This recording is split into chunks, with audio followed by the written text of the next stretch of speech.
ஆதியில் ஆண்டவன் இந்த பூமியை படைத்தானே, அவன் ஆசையைப் போலவே இந்த பூமி அமையல்லையே. ஆண்டவன் ஆசையே இங்கு பொய்யாய் போய்விடில், மனிதனின் ஆசைகள் மெய்யாவது சாத்தியமா? நன்மை என்றும் தீமை என்றும் 4 பேர்கள் சொல்லுவது நம்முடைய பிழை இல்லையே. துன்பம் என்ற சிப்பிக்குள் தான் இன்பம் என்ற முத்து வரும், துணிந்த பின் பயம் இல்லையே.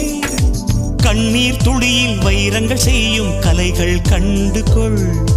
காலுக்கு செருப்பு எப்படி வந்தது, முள்ளுக்கு நன்றி சொல்.